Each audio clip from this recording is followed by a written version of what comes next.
So hello everyone. So today we are going to discuss regarding etiopathogenesis of cancer, and we'll also discuss about the chemical carcinogenesis process.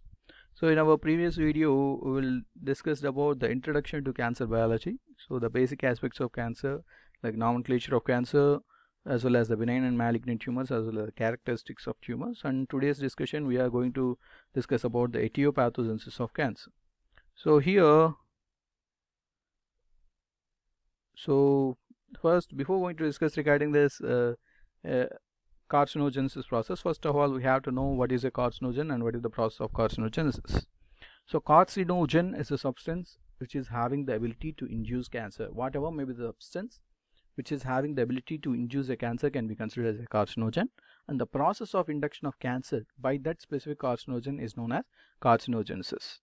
And there are different forms of carcinogenesis by chemicals, which is known as chemical carcinogenesis, and carcinogenesis by physical agents such as radiation, we can call it as physical carcinogenesis, and carcinogenesis by biological agents such as microbes, which is called as biological carcinogenesis. This carcinogenesis process is also known as oncogenesis, and we can also call it as tumorigenesis.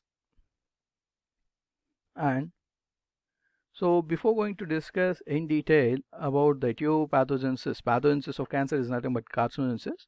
So before going to discuss in detail about the carcinogenesis process, first of all we have to know the basic molecular basis of cancer development. So we said there are some physical agents and there are some biological agents and there are some chemical agents which will induce cancer. So whenever a normal cell got affected by any of these physical, chemical and biological carcinogen, so those chemicals, those physical agents or those biological agents will induce some damage to the DNA. If that cell is having a good DNA repair mechanism, so that cell will again come, so that means will get repaired and come back to its normal state, and it will live as a normal cell.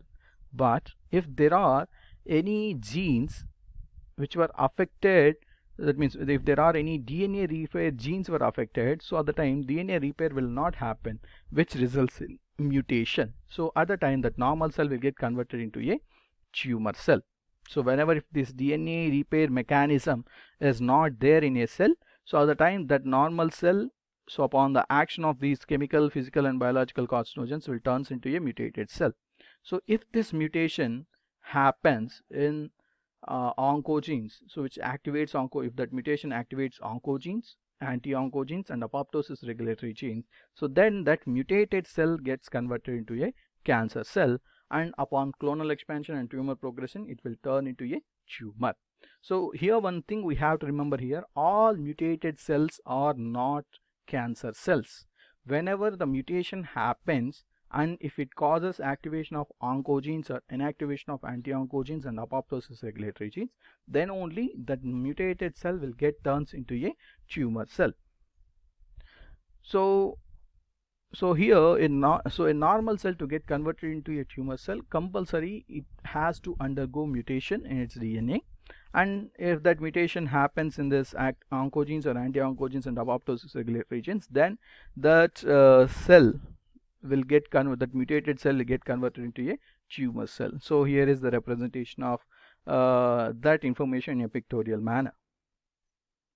Next, coming to this oncogenes, anti-oncogenes and apoptosis regulatory genes. What are they? Oncogene and proto-oncogene. So oncogenes and proto-oncogenes are growth promoter genes which will promote the growth of the cell. Examples for those oncogenes include RAS gene as well as cis gene and BCR-ABL gene. Anti-oncogenes, so these are growth suppressor genes. Examples for those anti-oncogenes include RB gene and P53 gene. In a normal cell, these two will be under control. Whenever if the oncogenes are if the oncogenes are expressing more, at the time it will be controlled by anti-oncogenes.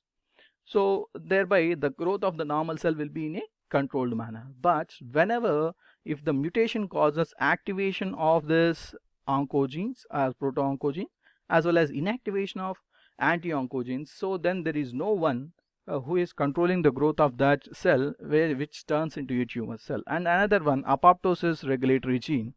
So these genes will regulate the apoptosis, but since because of inactivation of these apoptosis regulatory genes due to mutation, so they won't undergo apoptosis, they won't die. So that's why cancer cells will die, that means will lie immortal.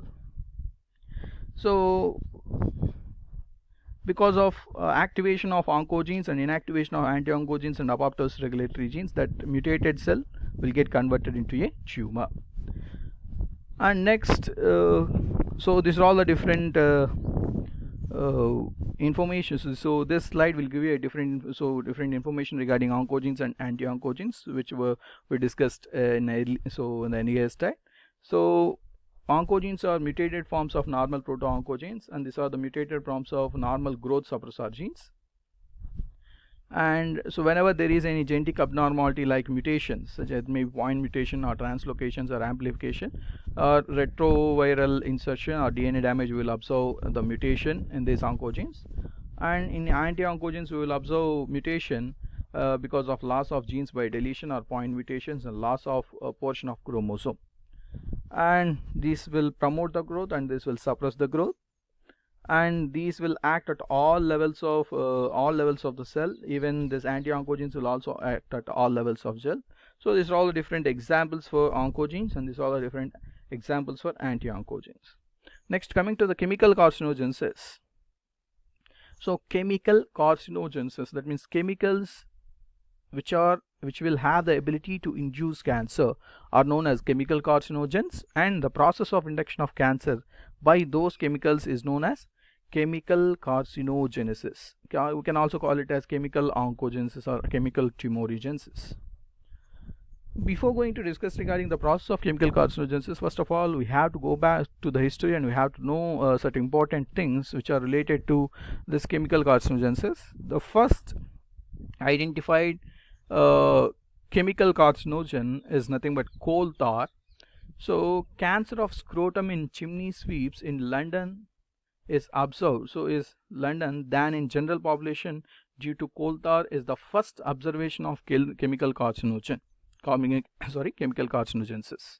And the first successful experimental induction of cancer was produced by two Japanese workers in 1914. And what they had done is they repeatedly applied the coal tar on the skin of rabbits, and they induced cancer. They induced cancer for that rabbit. So here we can observe. So they repeatedly applied that coal tar on the surface of these rabbit ears, and where the rabbit was developed with certain types of tumors. And here is the picture of sorry.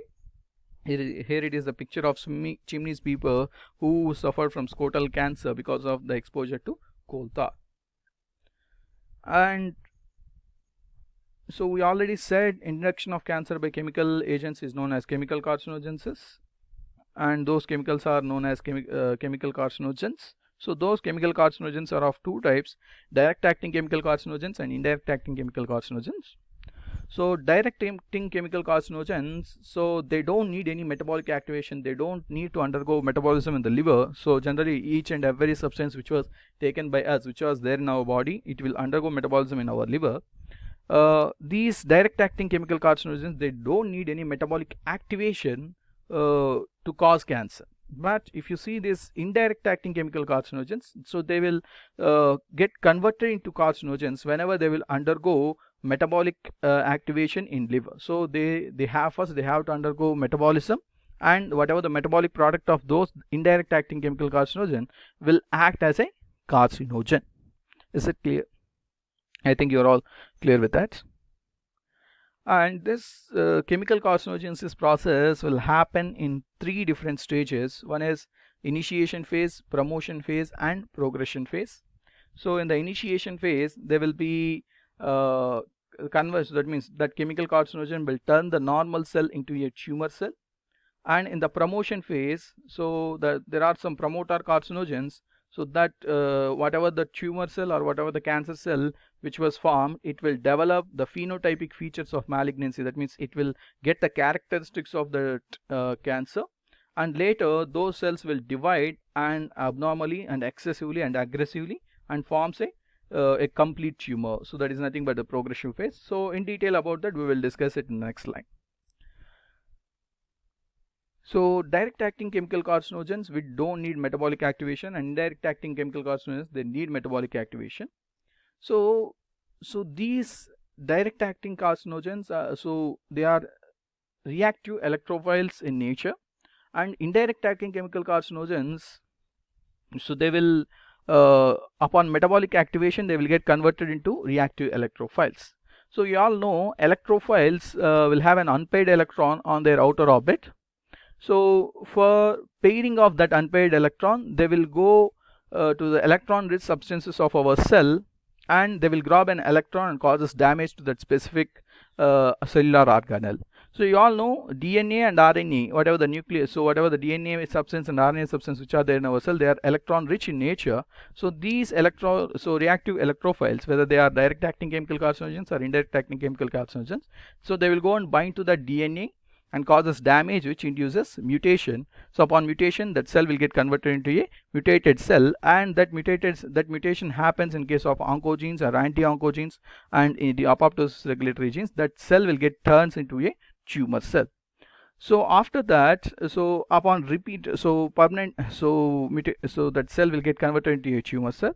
So after that, after conversion of that mutated cell into a tumor cell, slowly the tumor cell will develop characteristics of that cancer. That means excessive growth, abnormal mitotic figures, or metastasis or invasion if it is a malignant tumor, like that.